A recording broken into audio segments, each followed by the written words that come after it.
시간에는 은혜로운 자랑이라고 하는 제목을 가지고 말씀을 드리려고 그래요.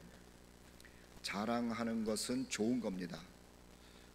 잘하면 좋은 거고, 잘못하면 주책이 되고, 자랑을 잘하면 사람들에게 행복을 주고, 자랑을 잘못하면 교만하다는 소리를 듣게 되고 그래요.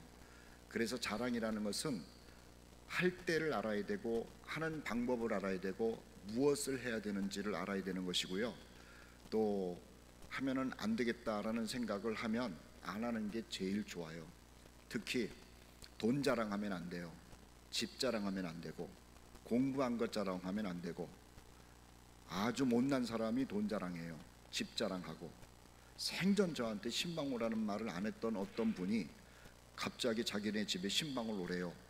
그래서 이 사람이 무슨 병이 들었나, 아니면 집안에 무슨 우환이 생겼나, 아니 나한테 한 번도 신방울하는 한 적이 없는 사람이 말이에요. 그래서 가겠습니다 그랬더구만 우리 교회 부목사님들 다 데리고 오래요. 심각한 문제가 있나 보다. 그래서 부목사님들을 다 데리고 그 집을 갔어요. 갔는데 부산에서 제일 비싼 아파트를 얻어가지고 이사를 가신 거예요. 그래가지고 집 자랑하려고 부른 거예요. 얄미워 죽겠어요. 얼마나 집이 좋은지 70평 아파트인데 앞에는 전부 바다만 보이고, 그리고 어떻게 표현을 못하겠어요. 듣기로는 관리비만 300만 원이래요. 그 얘기를 듣고 참 자랑할 게 그렇게 없나 보다. 그러면은 그 70평 아파트에 몇 식구가 사느냐? 2사람이 살아요. 여러분들이 왜 이 이야기를 듣고 웃고 그러냐면은 여러분들은 그런 집에서 살 가능성이 없기 때문에 그냥 남 얘기니까는 웃는 거죠. 집 자랑하는 것, 땅 자랑하는 것, 은행에 돈 자랑하는 것 하면 안 되고요. 그 다음에 학벌 자랑하지 마세요. 무슨 뭐 서울대학을 나왔다는 둥, 하버드 대학을 나왔다는 둥, 그거 밥 벌어 먹는데 별로 중요하지도 않고, 하버드 대학을 나온 사람도 밥을 3끼 먹고, 중학교 나온 사람도 밥을 3끼 먹고, 먹는 거 다 똑같으니까는 학교 어디 나왔다는 얘기 하지 마시라고요. 아주 지긋지긋해 죽겠어요. 왜냐하면 제가 서울대학을 안 나왔기 때문에 아주 서울대학 나왔다는 얘기하면 아주 기분이 되게 나빠요.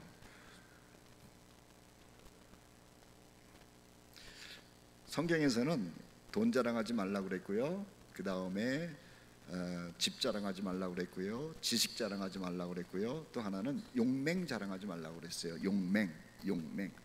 그 용맹이라고 하는 것은 뭐냐면 힘을 얘기하는 거죠. 나에게는 뭐 육체미가 어떻고 싸움도 잘하고 뭐 그런 자랑을 하면은 뒤에서 뭐라 그러냐면은 결국 깡패라는 얘기로구나. 그 얘기뿐이 안 들고, 또 내가 왕년에 싸움 좀 했다 그러는 것은 학폭하면서 학교 다녔구나, 그 생각뿐이 안 해요. 그러니까는 힘 자랑, 권력 자랑 하지 말라는 거죠. 그 얘기가 어디에 나오냐면은 예레미야 9장 23절에 나와요. 쓰잘데없는 것 자랑하지 마라는 거예요. 그런데 자랑하면 좋은 게 있습니다. 뭘 자랑하는 줄 아세요? 제 자랑을 하시면 돼요. 무슨 말인지 모르시나? 이번에 강사로 온 저를 좀 자랑해 주시면 좋겠다고요. 별로 그렇게 뭐 마음에도 없는 아멘 하시느라고. 제가 참 좋은 게 뭐냐면은 제가 참 부족한 것도 많고 내 자신을 잘 아는데 우리 교인들이 제 자랑해 주면 되게 좋더라고요. 진짜 좋아요. 우리 목사님 최고야. 우리 목사님 참 인자해. 우리 목사님 설교 잘해. 우리 목사님 참 은혜가 있어. 우리 목사님 기도해. 이거 다 거짓말이에요. 정말 거짓말이라고. 제가 무슨 인자하기를 합니까? 착하기를 합니까? 똑똑하기를 합니까? 그런 거 없어요. 그런데 그냥 그렇게 해주면은 좋아요. 그게 뭐 돈 드는 것도 아니고. 그런데 저를 그렇게 칭찬해주고 잘났다고 해주고 인정해주면은요, 그분이 그렇게 좋아요. 그래서 제가 그분한테 전화도 하고, 어느 경우에는 밥도 사주고, 어떤 경우에는 제가 책을 하나 쓰면은 공짜로 주기도 하고 그래요. 그러니까는 여러분 옆에 있는 사람을 그냥 칭찬하면은요, 공짜로 그냥 그 돈 들지 않고 자랑하는 거잖아요. 근데 자랑하면은 그 사람이 여러분들한테 뭘 준다니까, 뭘 줘요. 그러니까는 옆에 사람을 자랑하라고. 더군다나 여자분들께 제가 권면을 드리는데 남편 자랑 좀 하세요. 이 설교를 우리 집사람이 들으면 회개하고 꼭 실천할지어다. 남편 자랑을 좀 하라고요. 우리 어머니도 그렇고 여자들이 모이면은 다른 얘기는 잘 안 하는데 우리 어머니는 우리 아버지를 그렇게 흉받는지 모르겠어. 네 아버지는 말이다. 그럼 애초부터 결혼을 하지 말지. 왜 결혼을 해가지고 살면서 네 아버지는 뭐 이래서 안 좋고 저래서 안 좋고 뭐 그래요. 평생 우리 아버지가 벌어다 주는 돈 갖고 먹고 사는 우리 어머니가 왜 남편을 그렇게 그냥 그러는지, 그게 또 우리 집사람한테 전염이 되는 것 같아가지고 우리 시어머니를 만나지 못하도록 제가 애를 쓰고 있습니다. 그런데 또 이상한 게 있어요. 여자분들이 모여가지고 자기 남편 막 이렇게 안 좋은 거 막 얘기하잖아요. 이 여자분은 자기 남편, 이 여자분은 자기 남편, 또 이 여자분은 자기 남편. 그래서 자기 남편 막 얘기를 하는데, 맞아, 내가 볼 때도 네 남편은 정말 사람 같지도 않아, 이 얘기하면 또 큰일 나요. 자기 남편은 내가 욕을 할지언정 다른 사람이 욕하면은 그거는 큰일 나는 거예요.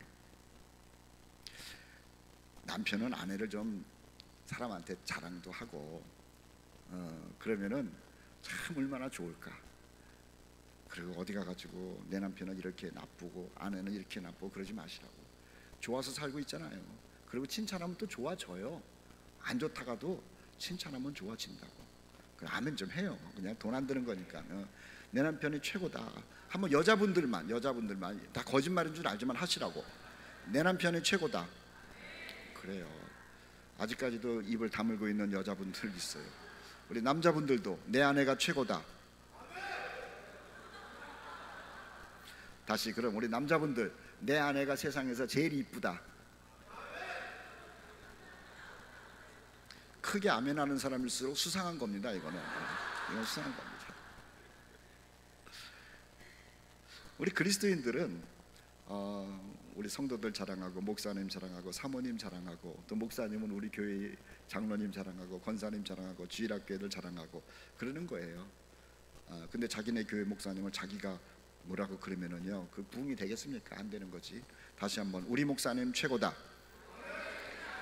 그러면 우리 목사님 최고예요. 제가 최고가 아니라 주문진 감리교회 성도들은 주문진 감리교회 목사님이 최고고, 은샘교회 목사님하고 같이 목회 신앙생활을 하는 분은 은샘교회 목사님이 최고고, 그러는 거예요. 그게 다 그래야지 되는 거라니까. 이게 맞는 얘기예요, 틀린 얘기 아니고.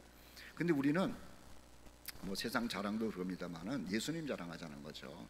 예수님. 근데 바울이 여기저기 전도를 하고 다니면서 어떤 전도를 했냐면은, 난 예수님이 참 좋다, 그 얘기를 많이 했어요. 예수님이 참 좋다, 예수님이 참 좋다. 근데 고린도 지역 사람들이 바울에게 물어본 겁니다. 왜 예수님이 그렇게 좋냐? 이걸 쉽게 하기 위해서, 나는 우리 교회 목사님이 참 좋아. 그럼 물어보는 거예요. 왜 좋냐? 그래, 좋은 건 좋은데 당신이 당신 교회 목사님이 좋다라고 하는 얘기를 좀 해라. 왜 좋은지 나로 납득을 시켜달라고 누가 여러분들에게 질문을 하면 뭐라고 대답하시겠어요? 우리 목사님은 키가 커서, 인자해서, 사랑이 많아서, 아이들한테 용돈을 잘 줘서, 뭐 등등등, 기도를 많이 해서, 이렇게 설명할 수 있잖아요. 고린도 사람들이 바울에게 네가 그렇게 예수님에 대해서 몸달아 살고 있고 예수님을 좋아하고 예수님 없이는 못 산다고 그러고 우리 보고 예수를 믿으라고 그러는데, 네가 그렇게 예수님을 좋아하는 이유가 뭐냐 설명해 달라고 부탁을 했죠. 그랬더만 바울이 고린도 사람들에게 편지를 써가지고, 내가 예수님을 좋아하고 예수님을 자랑하고 예수님을 사랑하는 이유가 이런 거다라는 말을 오늘 읽은 고린도전서 1장 뒷부분에 살짝 써놓은 거예요. 다시 한번 읽어드릴 테니까는 보세요. 고린도전서 1장 아까 본문 말씀 띄워주시죠. 고린도전서 1장 30절 31절인데요 우리 30절 말씀 같이 한번 읽어보도록 합시다. 시작. 너희는 하나님으로부터 나서 그리스도 예수 안에 있고 예수는 하나님으로부터 나와서 우리에게 지혜와 의로움과 거룩함과 구원함이 되셨다.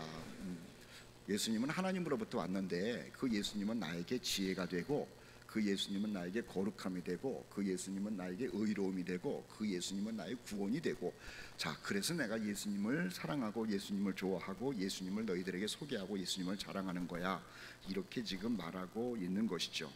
그래서 이것을 하나씩 여러분들에게 소개하려고 그래요. 첫째는 뭐라 그랬냐면은, 자막 계속 띄워주세요. 저를 안 띄우셔도 돼. 뭐라 그랬냐면은요, 예수님은 지혜라고 얘기를 해요. 지혜. 예수님은 지혜다. 예수님이 지혜래요. 다시요. 예수님은 지혜래요. 따라하십시다. 예수님은 지혜다. 우리는 예수님이 우리를 지혜롭게 한다라는 생각을 하잖아요. 예수 믿으면은 예수님께서, 예수의 영이, 성령께서 우리를 지혜롭게 한다라는 생각을 하는데, 바울은 그렇게 말하지를 않고 예수님은 나의 지혜다, 이렇게 얘기를 해요. 여러분, 지혜라는 말이 무슨 말이냐면요, 문제 해결하는 능력을 얘기를 하는 거예요. 지식은 암기력이 좋은 사람이 월등해요. 지식은 공부를 오래 한 사람이 쌓는 거예요. 지혜라고 하는 것은 외운다고 되는 게 아니고, 지혜라고 하는 것은 시간이 오래 간다고 되는 것도 아니고요. 지혜는요, 특별한 거예요. 그럼 지혜는 뭐냐면은 문제를 해결하는 능력이라고 하는 것이죠. 인생을 살다가 보면은 문제가 얼마나 많이 있습니까? 참 많이 있어요. 어린아이들도 문제가 있고, 그래서 우는 거예요.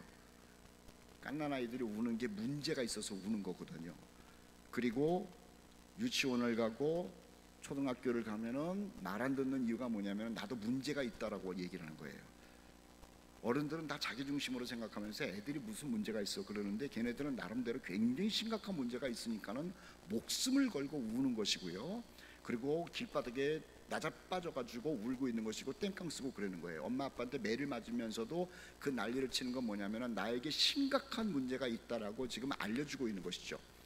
사춘기 우리 중고등 학생들도 보면은요, 말 안 듣는 이유가 뭐냐면은 자기 문제를 지금 가지고 있다는 거예요.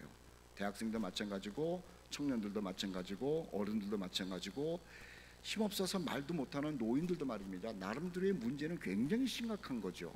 그런데 예수를 모르면은, 그리고 예수를 믿지 않으면은, 또 거듭나지 않은 사람은 말이에요, 이 문제를 가지고 혼자 끙끙끙끙 대요. 해결할 수 있는 방법이 없어요. 그래서 문제가 있으면은 아이들은 엄마에게, 그리고 어른이 된 사람들은 인맥을 통해서, 그리고 이 문제가 혹시 문제가 있을 거라는 것을 알고 있기 때문에 수많은 인맥을 만들어가죠. 아, 검사도 좀 알아놔야 돼, 변호사도 좀 알아놔야 돼, 의사도 좀 알고 있으면 얼마나 좋아, 경찰서에도 좀 아는 사람 있어야 돼. 그래가지고 혹시 올 문제를 대비하기 위해서 사람들을 사귀어 놓는 거예요. 그때 경찰을 알아야 될 것 아닙니까? 판사를 한 사람 정도 알아야 문제를 해결할 것 아닙니까? 의사를 알아야 급할 때 그 사람에게 전화해가지고 도움을 받을 수 있고 문제를 해결할 수 있으니까는 인맥을 만들어가는 것이 인생이라고 하는 거죠. 왜 인맥을 만들어 간다고요? 인생에는 문제가 있는데 그 문제를 해결하기 위해서 미리 준비하는 것이 인맥을 만들어가는 거라고 하는 거예요. 그래서 그것 때문에 사람들은 다 끙끙대고 공부하기도 하고 같이 술을 마시기도 하고 가기 싫은 자리 가기도 하고 그런 거예요. 그런데 예수를 만나고 나면은요, 그 수많은 문제는 그대로 있는데, 그 문제를 의사나 변호사나 또는 판사나 아니면은 어떤 국회의원이나 등등을 찾는 것이 아니라, 이 문제를 가지고 찾는 대상이 달라져요. 누구로 바뀌느냐면은 사람이 아니라, 힘 있는 사람이 아니라 예수님으로 이게 바뀌는 거예요. 이건 아멘 하셔야 돼요. 우리가 예수님을 모르고 성령을 따라 살지 않고 육신적으로 살 때는요, 문제가 있다는 것을 알고 그 문제를 만나면은 해결하기 위하여 사람을 미리미리 관계를 맺어 놓는 거예요. 세상 사람들은 다 그래요. 그래서 어떤 사람은 얘기하잖아요. 나 내 친구 중에서 검사가 있다고, 내 친구 중에서 의사가 있다고, 내 친구 중에서 경찰서에서 있는 사람이 있다고, 다 그렇게 얘기를 하는 거예요. 왜냐하면은 그 안다는 건 뭐냐면, 문제가 생기면은 나는 해결하는 방법을 이미 만들어 놓았다는 거죠. 그것이 인생을 살아가는 모습의 지혜고 또 그렇게 한다니까요.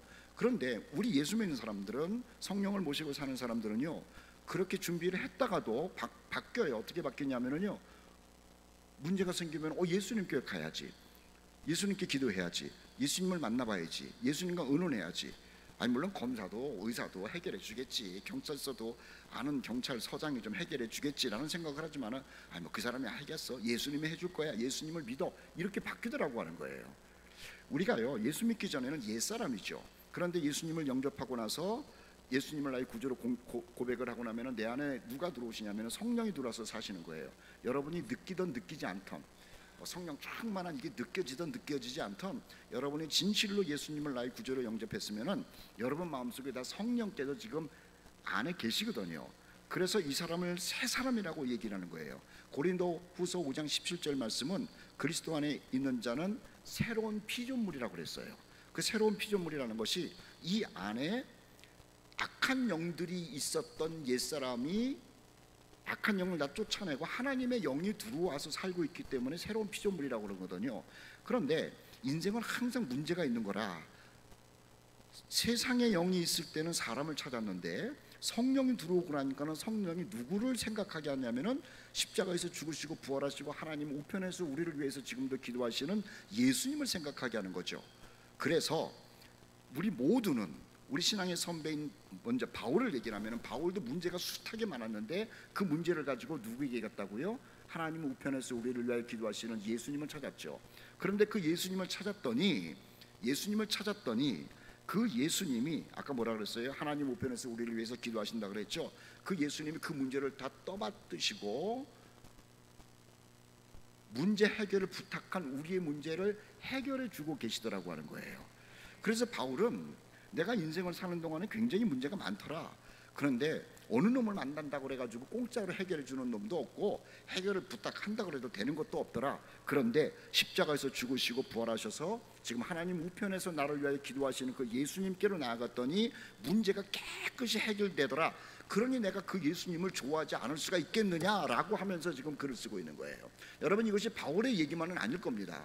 베드로도 이랬을 것이고요, 그리스도를 구주로 영접한 모든 사람들이 그랬고요, 저도 그래요. 여러분들도 그럴 거예요. 여러분 문제가 있으면 누구를 먼저 생각합니까?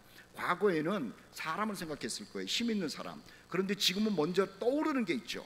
그 떠오르는 것은 여러분이 의식적으로 그러는 것이 아니라 성령께서 여러분 마음속에 떠오르는 생각을 주는 거예요. 누구를 생각하게 해요? 우리 주 예수 그리스도를 생각하게 하시는 줄 믿습니다. 그래서 바울은요 무슨 문제를 만나면은 사람 찾아가질 않아요. 여러분 바울이 얼마나 대단한 사람인지 우리는 그냥 성경에서 늘 바울 그러니까는 그런가 보다 그러는데요, 이분은 가문이 일단 왕족입니다. 왕족, 베냐민 지파라고 그러지 않습니까? 그리고 히브리인 중에 히브리인, 나는 히브리인으로서 아주 순종이라는 거예요. 우리나라 사람들도 그렇지만은 그 이스라엘 사람들도 순종을 좋아해요. 순종. 여러분 집에서 개 키우는 분 있잖아요. 개. 특히 이제 진돗개 키우는 분들 하는 얘기가 뭐냐면은 이게 뭐 잡종이니 뭐 젖붙인 거니 그러면서 이거는 순종이야, 순종.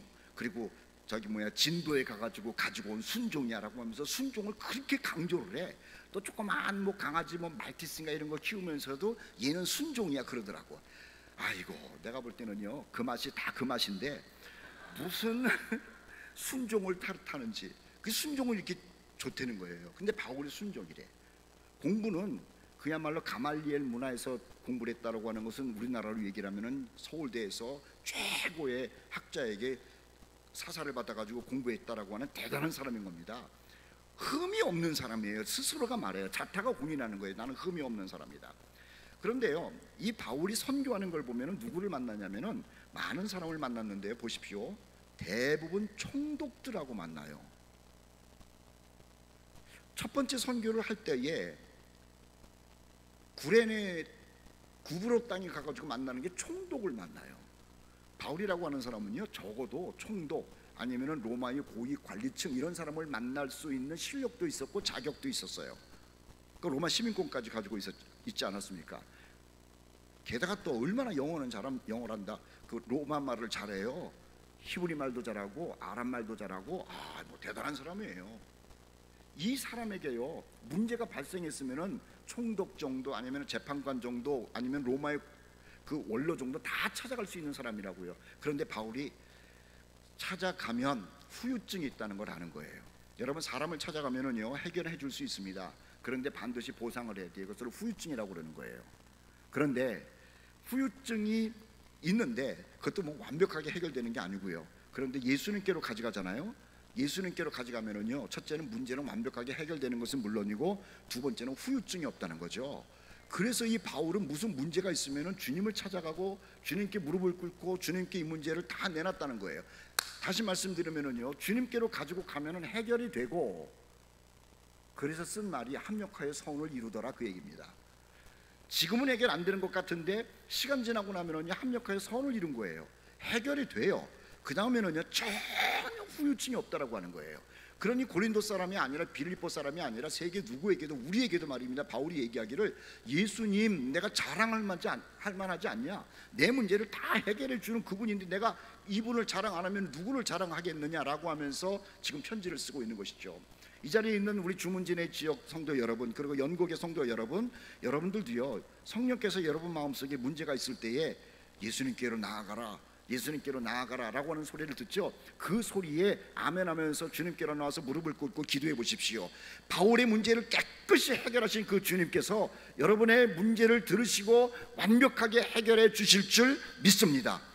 그래서 문제 해결하는 것이 지혜이기 때문에요, 바울은 그렇게 얘기를 하는 겁니다. 예수가 누군 줄 아느냐? 내가 자랑하는 그 예수님은 나의 지혜야, 내 인생의 문제를 해결해 주는 분이야 라고 사람들에게 그렇게 떳떳하게 당당하게 지금 이야기를 하고 있는 것이죠.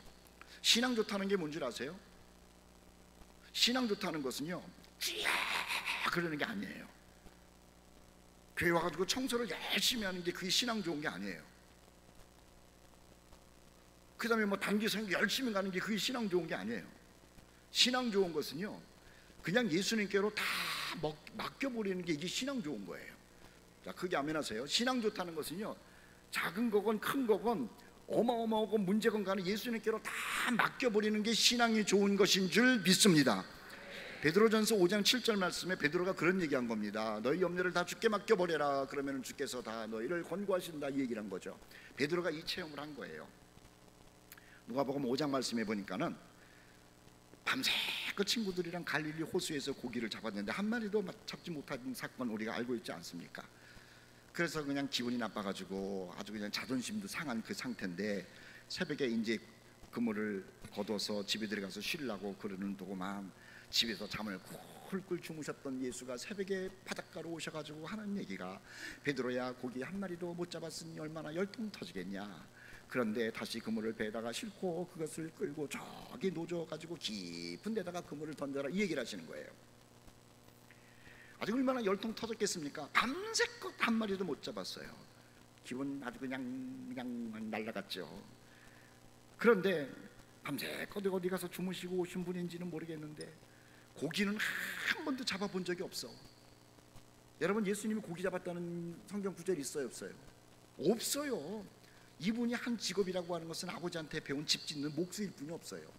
그런데 고기 잡는데 전문가인 베드로에게 와가지고 목수 출신인 예수께서 고기를 한 마리도 못 잡았으니 쌤통이다, 그러니까는 다시 그물을 가지고 저기 깊은 데로 간다는 것은요, 한참 가라는 겁니다. 한참. 조금 가가지고 던지는 게 아니라 깊은 데는 한참 가라는 거예요. 고생 죽어라고 하라는 거예요. 가라, 그리고 깊은 데로 던져라. 그런데 베드로가요, 말씀에 의지하여 내가 가겠습니다 그랬어요. 그게 무슨 말인 줄 아세요? 내가 고기 한 마리도 잡지 못해가지고 빈손으로 가면은 마누라한테 이거 욕 먹을 거고 동네 사람들한테 책미할 건데 내가 걱정이 많았는데 내가 그냥 다 염려를 주님께 맡기고 한번 던져보겠습니다, 그 얘기랑 그 얘기가 똑같은 거야. 그래가지고 힘들게 그물을 다시 배에다가 집어넣고 노를 짓고 깊은 데 가가지고 던졌는데 어떻게 됐죠? 그물에 찢어지는 거라. 여러분, 제가 어디에서 왔어요? 해운대가 아니라 부산에서 왔어. 가끔 인생이 괴로울 때 해운대 바다를 제가 갑니다. 커피 한 잔을 탁 마시면서 겨울에도 가고 여름에도 가고 봄에도 가고 갈 때가 있어요. 그런데 신기한 게요, 해운대 바다는요 항상 파도가 있더구만. 그런데 동해 바다를 와보니까 여기도 항상 파도가 있더구만. 작은 파도도 있고 태풍이 불 때는 큰 파도가 있고. 인생은요, 큰 것도 문제지만은 작은 것도 문제고, 작은 것도 문제지만은 큰 것도 문제고, 항상 그렇게 문제가 출렁거리게 돼 있어요.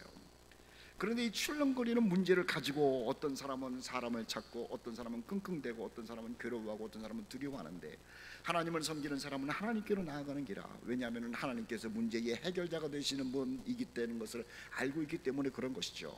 바울은요 늘 그 예수님께로 가서 이 문제를 해결했는데, 이 자리에 있는 모든 우리 형제자매들 문제가 있을 때마다 예수님께로 가지고 나서 만왕의 왕 되시는 예수님께서 여러분의 문제를 해결하는 것을 경험하는 간증자들 되시기를 주의 이름으로 축복합니다. 요한복음 2장 말씀에 보면은요 가나의 혼인잔치 얘기가 나오잖아요. 예수님이 자기 제자들을 데리고 나서 가나 혼인잔치를 갔는데, 우리가 알고 있는 것처럼 포도주가 부족한 거예요. 그랬더구만 거기 믿음 좋은 사람 하나 있네. 마리아, 예수님의 어머니. 마리아가 믿음 좋은 사람이에요. 믿음 좋은 사람. 왠 줄 아세요? 믿음 좋은 사람은 다 맡기는 사람이라고 그랬잖아요. 종들에게 말하기를 저기 오신 예수님한테 가가지고 얘기를 해라. 그리고 저 예수님이 하라는 대로 해라. 결혼식장에 포도주가 모자랄 때는 굉장히 심각한 문제인데, 그 심각한 문제 가운데서도 그렇게 촐랑거리질 않고 초조해하지 않는 거예요. 그냥 저분이 하라는 대로 해라. 예수님께는 맡긴 거죠. 그것이 믿음 좋은 거예요. 하나 더 얘기를 할게요. 이스라엘 백성들이 애굽에서 나와가지고 기분 좋게 지금 탈출을 한 겁니다. 이제는 우리는 해방자다, 우리는 자유인이다, 우리는 하나님께서 약속하신 가나안 땅으로 간다 그러고 모세를 쫓아서 갔는데, 기분 좋게 갔는데요, 기분 좋게 갔는데 가다가 보니까는 홍해가 앞에 있잖아요. 그 뒤에서는 바로의 전차부대가 쫓아오고 있고요. 여러분, 예수를 믿으면 평탄한 게 아닙니다. 예수를 믿어도요 문제가 있어요. 그런데 예수 믿으면 더 큰 문제가 생기는 경우가 참 많이 있어요. 예수 믿지 않을 때는 아무런 문제가 안 일어나요. 그런데 예수를 믿으면은요 출렁거리는 문제가 굉장히 커요. 애굽에 있을 때는요 그냥 늘 그랬어요. 나가가지고 벽돌 구우면 되고, 주면은 먹으면 되고, 밤이면 자면 되고. 그런데 하나님의 은혜로 자유함을 누리고 해방을 받고 나니까는요 그때부터 문제가 생기는 거예요. 먼저는 홍해의 문제가 생기죠. 먹는 문제가 생기죠. 사막에 마시는 게 문제가 생기죠. 알지도 못하는 아말렉과 같은 이상한들이 공격해오는 문제가 생기죠. 예수 그 애굽에 있을 때는, 세상에 살 때는 아무런 문제가 없어요. 그런데 하나님의 은혜 가운데 나오고 나면은, 마귀로부터 나오고 나면은요 그때부터 문제가 생기는 거예요. 문제가 생겨요. 그런데 그 문제를 누가 해결하냐면 하나님이 해결하는 거거든요. 자, 다시요. 자, 애굽에서 나왔습니다. 기분 좋게 이제는 뭐 아무런 문제가 없겠다 그랬는데 웬걸 홍해가 있는 거죠. 육에 속한 사람들은 무슨 생각하는 줄 아세요? 다시요. 나왔는데 아직까지도 잘하지 못한 사람은 무슨 생각하냐면은, 야, 뗏목을 만들자, 그 생각 한 사람이 왜 없겠어? 아니면은 애굽에서 배를 만든 조선업을 하던 사람도 있었을 겁니다. 노예 중에서, 야, 내가 지금 배를 만들 줄 아는데 나와 함께 그 배를 만들던 사람들 팀으로 모여, 그래가지고 얼른 우리가 한 300만 명 되는 배를 빨리 만들자라고 하는 사람들도 있었을 거예요. 다리를 만드는 사람이 있었다면은요 사람들 모아놓고 빨리 이 홍해를 건널 수 있는, 그야말로 급하게 교량을 하나 만들자는 사람이 왜 없었겠습니까? 별 사람 다 있었을 거라고. 자신의 방법, 자신의 능력, 자신의 지혜, 그리고 자신의 생각을 가지고 문제를 해결하는 사람이 많아요. 그것을요 구원 안 받은 사람이 아니라 아직까지도 어린아이 신앙이라고 그러는 거라. 그런데 성숙한 신앙 모세는 어떻겠습니까? 가만히 있어라, 가만히 있어라. 그리고 하나님께 얘기를 한 거예요. 문제를 해결하시는 분이 하나님인 줄 알고 하나님께 얘기를 한 거예요. 그랬더구만 하나님께서 그 문제를 받으시고 가만히 계신 분이 아니라 하나님이 해결하시는데요, 홍해의 물을 쫙 가르셔가지고 평탄하게 건너가게 하시고, 뒤에서 쫓아오는 바로의 군대는 물속에다가 다 수장시키는 놀라운 해결을 보이신 분이 하나님이시라는 것 아닙니까? 그 하나님이 바울의 하나님이고, 그 하나님이 베드로의 하나님이고, 그 하나님이 여러분의 하나님인 줄 믿습니다. 그래서 바울은 자신의 문제를 그렇게 해결해 주시는 그 예수님을 너무너무 좋아했어. 우리도 우리의 문제를 해결해 주시는 그 예수님을 너무너무 좋아하는 것이고, 바울은 우리가 자신이 좋아하는 그 예수님, 문제의 해결되시는 지혜자 되시는 예수님이 좋아서 자랑하고 다닌 것이고, 우리 또한 나의 문제를 해결해 주시는 그 예수님을 자랑하면서 살만한 사람들이라고 하는 것이죠. 내 문제를 해결해 주는데요, 제가 미국에서 공부를 하고 졸업을 하려고 그러는데, 졸업을 하려고 그러면 돈을 내야 돼. 학비를. 근데 마지막 학비를 못 낸 거예요. 그때 미국 돈으로 5,000달러인가 그랬어요. 5,000달러 큰 돈이에요. 졸업을 못 하는 거예요. 그런데 제가 있었던 교회에 최근홍 장로님이라는 분이 부자야. 최근홍 장로님이 부자야. 그 장로님이 참 성품도 좋으시고 그러면서 갑작스럽게 저한테 조 목사님, 아이고 이제 졸업 때가 됐는데 앞으로 계획이 어떠십니까? 그렇게 저 레스토랑 가가지고 밥 한 끼 사주면서 그걸 또 물어봐요. 뜻밖의. 그래서 뭐 되면은 말고 안 되면은 말고 졸업 못해요 그랬죠. 왜 그래요? 그러니까는 왜 그래요? 물어보시더라고요. 그래서 장로님, 사실은요 제가 마지막 학비를 못 내가지고 학비를 못 내니까 졸업을 안 시키지 않습니까? 그래서 졸업을 못해요. 기도해 주세요. 그러니까는 아니 뭘 기도를 합니까? 제가 돈 내드릴게요. 여러분들은 이 감동을 모르죠. 보통 뭐라 그러냐면은 그럼 목사님 제가 기도해 드릴게요. 그분은 안 그래. 뭘 기도를 합니까? 제가 내드리면 되죠. 이런 아멘 정도 나와야 되는 거야. 그러니까 목사님이 교회를 하려고 그러는데요. 이제 성도들에게 뭐 이런 하나님의 일을 하려고 그러고 일하려고 그러는데 보통 뭐냐면 목사님 우리 같이 기도합시다. 근데 그건 기도하라는 게 아니에요. 그냥 내가 냅니다. 이러면 쉬운 거예요. 그 아멘 안 하네. 이상하네. 진짜로 그러는 거예요. 우리 교회 진짜 그런 분 많아요. 제가 무슨 뭐 목회자 세미나를 한다든지 뭘 한다든지 그러면은요 이렇게 슬그머니 얘기를 해봐요. 그러면은 여러 사람들이 그거 제가 할게요. 제 복받은 목사라니까. 근데 그 최근홍 장로님이 그러는 거야. 제가 이 얘기를 왜 하냐면 제 문제를 해결한 거예요. 말 한마디 듣고 해결하니까는 지금 제가 예수님 자랑하는 게 아니라 최근홍 장로님 자랑하지 않습니까? 내 문제를 해결한 분은요 제 평생 은인이에요. 그래서 그분을 자랑하는 거라. 그런데 예수님은 말입니다, 조금 이따 한 번 더 얘기를 하는데 우리 죄 문제를 해결했고요, 우리 죽음의 문제를 해결했고요, 우리가 죽은 다음에 가는 문제를 해결했고요, 우리의 문제를 다 해결한 분이야. 문제를 해결하는 게 지혜라 그랬는데 내가 해결할 수 없는 문제를 누가 해결했느냐? 우리 주 예수 그리스도께서 십자가에서 해결을 했으니 그분을 자랑하는 것이 당연한 줄 믿습니다. 그래서 여러분의 문제가 있을 때요 지혜자 되시는 예수님께로 갖고 나오세요. 그런데 갖고 나올 때는 어떻게 갖고 나오는 줄 아시냐면은 그 기도라고 하는 거예요. 말을 하는 거예요. 말을. 아까도 얘기했잖아요. 제가 그 최근홍 장로님한테 말을 한 거예요. 학비를 못 내가지고 졸업을 못 합니다. 말을 하니까는 저쪽에서 귀로 듣고 감동이 돼가지고 도와준 거예요. 하나님께서 나와가지고 기도한다는 게 그 의미죠. 여러분 기도할 때 무슨 기도하세요? 문제 가지고 기도하잖아요. 하나님, 내 남편이 예수 안 믿어요. 우리 애가 예수 믿다가 타락했어요. 경제적으로 어려워요. 몸이 아파요. 하나님, 인간관계가 좀 어려워요. 많은 기도를 하잖아요. 다 그게 우리 문제거든. 그런데 그 문제를 가지고 끙끙대지 마시고 생각만 하지 마시고 우리 주 예수 그리스도 앞에 가지고 나와서 기도로 아뢰므로 인하여 들으시는 주님께서 여러분의 문제를 말끔히 해결하실 뿐만 아니라 후유증도 없는 해결함을 경험하시는 여러분 되시기를 예수님의 이름으로 축복합니다. 또 하나는요, 바울이 뭐라고 그러냐면은 우리 고린도전서 1장 30절 말씀을 다시 한번 읽어보도록 하죠. 너희는 하나님, 같이 읽어요. 시작. 너희는 하나님으로부터 나서 그리스도 예수 안에 있고 예수는 하나님으로부터 나와서 우리에게 지혜와 의로움과 거룩함과 구원함이 되셨다. 그 두 번째 보면은요 지혜 다음에 예수님이 나의 의로움이다 이렇게 얘기를 하고 있어요. 이 말도 마찬가지예요. 예수를 믿으면은 나의 지혜를 점점 더 준다, IQ를 좋게 한다, 뭐 이러는 게 아니고 예수님이 나의 지혜, 문제 해결자라고 그랬잖아요. 예수를 믿으면은 예수님 때문에 내가 더 의로워진다. 바울은 그렇게 얘기를 하지 않고 예수님이 곧 나의 의로움이다 이렇게 얘기를 하는 겁니다. 이거 굉장히 중요한 말씀인데요. 예수님이 나의 의로움이래. 예수님이 나의 의로움. 예수님이 나의 의로움. 마태복음 말씀에 보면은 무슨 말씀이 나오냐면은 22장에 한 나라의 임금께서 자기 아들 혼인잔치에 관한 이야기가 나와요.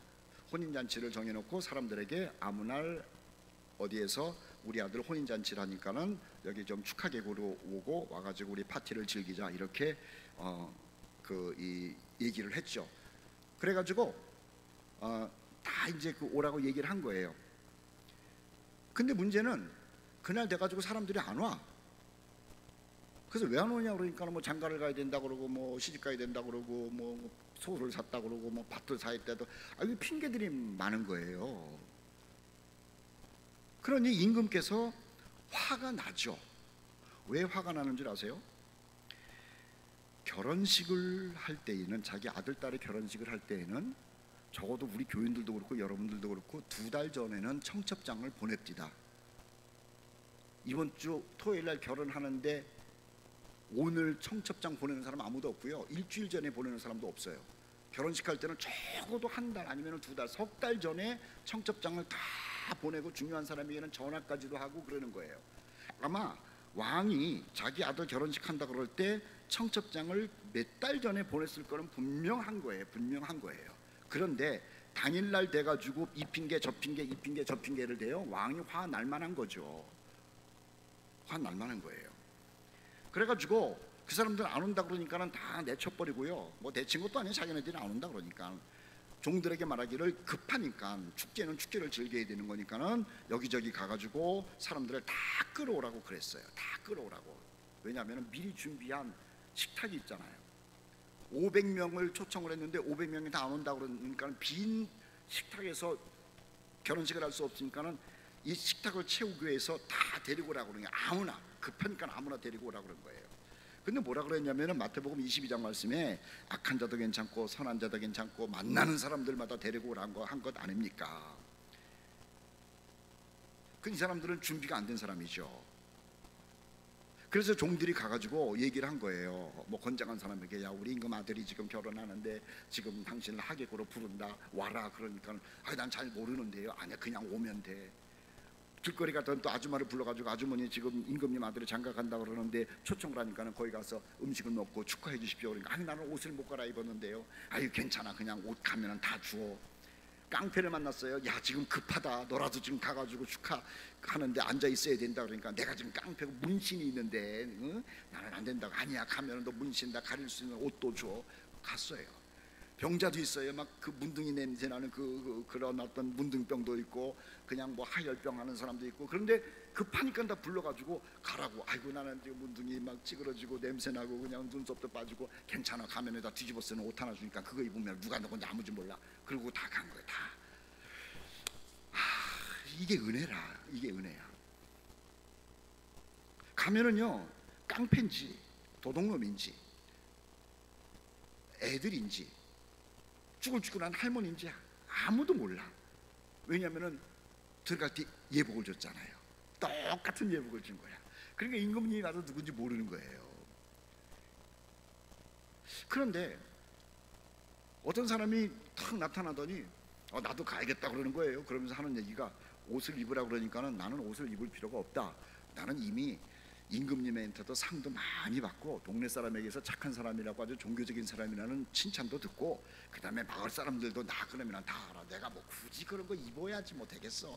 안 봐도 나는 이렇게 딱 들어가, 안 입어도 다 알아. 그래가지고 들어갔어요. 우리가 알고 있는 것처럼요, 임금님이 그 혼인잔치에 나왔는데 모두가 다 똑같은 거예요. 모두가 다 똑같아. 거기 깡패도 그 옷, 할머니도 그 옷, 문둥병자도 그 옷, 건강한 사람도 그 옷. 그 옷은요, 임금님의 눈을 가린 거예요. 임금님의 눈을 가렸어요. 다 좋은 사람으로 보이는 거예요. 예수님이 나의 의로움이다라고 하는 것은요, 예수 그리스도의 보혈을 뒤집어 쓰고 나면은 저 위에 계신 창조주 하나님, 심판주 하나님의 눈에는요 다 의로운 옷을 입었기 때문에 구분이 안 가는 거예요. 다시요, 우리는 분명히 여기에 못된 사람이 있습니다. 악한 사람도 있습니다. 우리는 쇳덩어리가 다 알아요. 내가 내 자신을 너무 알잖아요. 우리가 어떻게 하나님 앞에 서요? 하나님 나를 의롭다고 절대로 할 수가 없죠. 그런데 하나님께서 만들어 놓으신 자기 아들의 십자가 보혈에서 흘려진 그 옷을 입으면 하나님의 눈에는 다 똑같이 보여요. 뭘로 보이는 줄 아세요? 예수의 옷을 입었기 때문에 예수님과 같은 존재로 보여요. 누구 옷을 입었다고요? 예수의 보혈의 옷을 입어가지고, 우리가 예수의 보혈의 옷을 입어서 예수님이 우리를 볼 때에는 예수님처럼 보이는 거예요. 자, 예수님은 완벽한 의인이죠. 완벽한 의인, 하나님이 볼 때의 완벽한 의인이에요. 우리가 볼 때도 그렇지만은. 그런데 우리가 예수님의 옷을 입고 있으니 하나님께서 우리를 예수님과 같이 완벽한 의로운 존재로 보시게 되는 거예요. 내가 의로워서, 내가 착해서, 내가 어떤 공로가 있어서, 내가 어떤 대단한 존재라고 그래서가 아니라 예수님이 입고 있는 그 옷을, 똑같은 것을 입었으니 하나님 보시기에 예수님처럼 보이는 것이고, 하나님 보시기에 예수님이 완벽한 의인이니 예수의 옷을 입은 우리가 하나님 볼 때에 완벽한 의인으로 보이는 것이 당연하지 않느냐라고 하는 거예요. 그래서 바울은 얘기하기를 나는 죄인 중에 괴수요, 나는 폭행자요, 나는 교회를 핍박한 사람이요, 나는 못된 존재요 라고 얘기를 했음에도 불구하고 하나님 볼 때에 자신을 예수처럼 완벽한 존재로 보고 계시니 얼마나 그 하나님이 감사한 것이고, 그 옷을 입혀주신 예수님 덕분이니 내가 예수님 때문에 하나님으로부터 의롭다함을 받고 있다라고 하면서 예수님을 자랑하고 예수님을 높이고 예수님을 영광스럽게 지금 찬양하고 있는 것이죠. 사랑하는 성도 여러분, 우리가 얼마나 지저분합니까? 그런데요, 하나님이 우리를 볼 때에는 절대로 지저분한 존재를 안 봐요. 왜냐하면 우리가 무슨 옷을 입었어요? 예수님의 옷을 입었기 때문에. 하나님이 예수님을 의롭다고 보시는 것처럼 예수의 옷을 입은 저와 여러분을 완벽한 의인으로 대접해 주시는 줄 믿습니다. 우리가 하나님을 만나려고 그러면은요, 하나님을 만날 수 있는 존재는 누구냐면 예수님뿐이 없어요. 완벽한 분이 하나님을 만나는 거예요. 그래서 그분은 죽으신 다음에 부활해가지고 하나님을 떳떳하게 만나가지고 하나님 우편에 지금 계실 정도니까 완벽해야 하나님을 만나는데, 우리가 완벽하지 않으니 무슨 수로 하나님을 만나요? 이 얘기를 드리면은 조금 이해가 될 거예요. 성경 가운데 보면은 야곱이 나오죠. 구약 성경의 야곱. 이 야곱이라고 하는 사람이 애굽의 왕 바로를 만나요. 애굽의 왕 바로를 만나요. 그런데 애굽의 왕 바로를 만날 수 있는 자격이 하나도 없어요. 첫째는 외국인이니까는 못 만나요. 외국인으로서 바로 왕을 만나려고 그러면은 적어도 다른 나라의 왕 정도나 왕이 보낸 사신 정도는 돼야 이 바로를 만나는데, 야곱이라고 하는 사람은 왕은커녕 어떤 부족의 그냥 조그만 한 70, 80명 되는 사람들의 그냥 그 할아버지에 불과한 거예요. 왕 만나는 게 불가능하죠. 또 하나는요, 애굽의 왕은 양치는 사람은 절대로 안 만나요. 이것은 짐승 중에 짐승과 같은 민족이라고 그래가지고 양 냄새 풍기거나 양을 키웠던 목동은 안 만나요. 그리고 애굽의 왕은 불구는 안 만나요. 장애인은 안 만난다라고 하는 거예요. 그런데 이 애굽의 왕 바로가 외국인이죠. 그리고 양치는 사람이죠. 더군다나 야곱은요, 야복 나루터에서 천사랑 싸우다가 환두뼈가 부러져가지고 장애인이거든요. 장애인이죠. 그런데 또 이 야곱은 한마디도 애굽 말을 못해요. 소통이 안 돼요. 그런데 이 야곱이 바로 왕을 만난다니까요. 여러분들은 별로 이거에 대해서 놀라질 않아요. 쉽게 얘기하면은 여러분들이 윤석열 대통령님을 만난 거예요. 저 감각이 오시나? 모르겠다, 그냥 하자. 만나요. 그 늙은이 양냄새가 나고 말도 어눌하고 장애인이고 그런 사람이 지금 애굽의 그 웅장한 왕궁을 지금 걸어 들어가고 있어요. 그가 옷을 갈아입은 것도 아니에요. 향수를 뿌린 것도 아니에요. 애굽 말을 배운 것도 아니에요. 그런데 그 모습 그대로 왕궁을 들어가고 있어요. 칼과 창을 가지고 있었던 애굽의 무서운 군인들이 아무도 제지하지 않고 누구냐 물어보지도 않아요. 너 교양 수업을 받았느냐 그것도 물어보진 않아요. 그냥 질질 다리를 끌면서 지팡이 소리를 내면서 이 할아버지가 허리 굳은 채로 왕궁을 향해서, 그것도 바로가 있는 보좌를 향해서 걸어가고 있어요. 걸어갔는데 바로 왕을 만나요. 왜 만나요? 데려간 사람이 요셉이기 때문에 그런 거예요.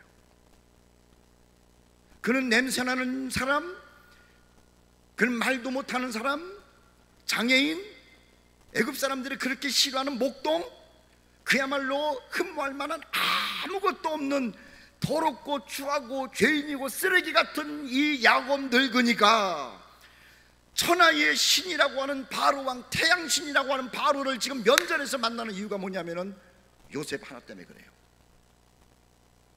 우리가 창조주 하나님, 온전하신 하나님, 완전하신 하나님, 심판주 하나님을요, 누구의 제재도 없이, 천사의 제재도 없이 당당하게 그 앞으로 가가지고 그 하나님 앞에 설 수 있는 게 왜 그런 줄 아세요? 예수님 때문에 그런 줄 믿습니다. 그래서 예수님을 붙들고 가면은요, 내 더러운 모습을 사람들이 뭐라고 안 그래요. 예수님을 붙들고 가면은 내 악한 모습을 뭐라고 안 그래요. 예수님과 함께 가면은 앞에 계신 하나님도 나를 죄인이요, 악한 놈이요, 음란한 놈이요, 미움이 가득한 놈이요, 추한 놈이요, 그런 말 안 해요. 예수님 손잡고 가면은 하나님께서 우리를 만나 주시는데요, 내 아들 예수의 손을 붙잡고 왔기에 너는 의로운 사람이라고 하나님께서 인정하시고 불러주시는 줄 믿습니다. 제가 1998년인가? 그때에 어마어마한 경험을 해요. 제가 여기 와서 이렇게 설교한다고 해서 우스운 사람이라고 생각하지 마시고, 그 다음에 저 부산 어촌에서 왔다고 이렇게 무시하고 그러시면 안 돼요.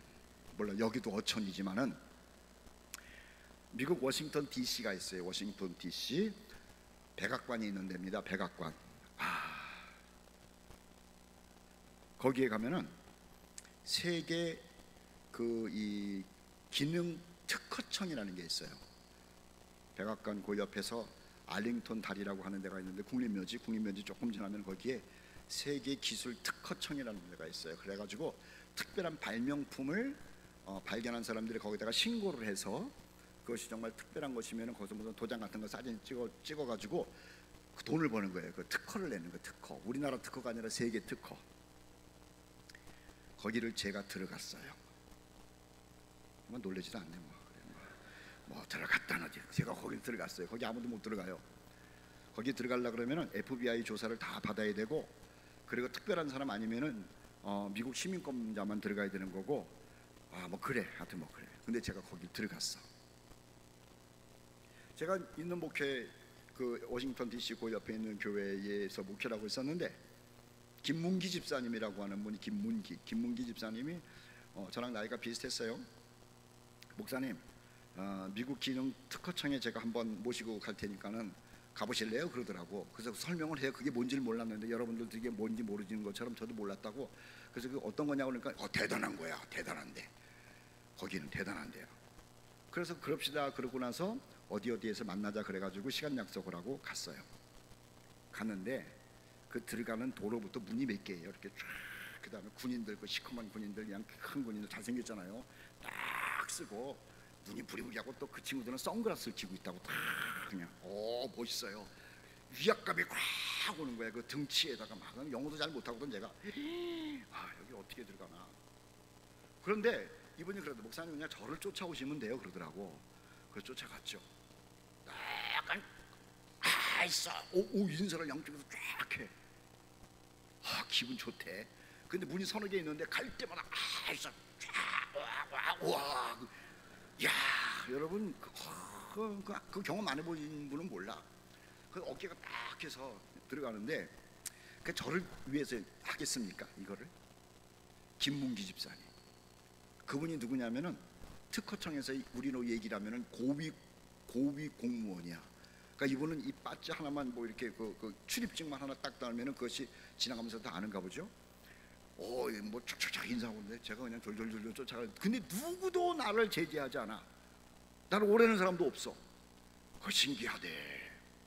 대단히 높은 사람인 거예요. 그런 거 보니까. 거기까지 들어갔어요. 놀래세요. 거기까지 들어갔어요. 가가지고요, 정말 기가 막힌 거를 제가 한번 2시간 동안 쫙 보고 나온, 한국에서 정말 10사람 손가락이 드는 사람이라고. 제가 거기 들어갔다 왔다고. 거기 들어갔다 왔다고.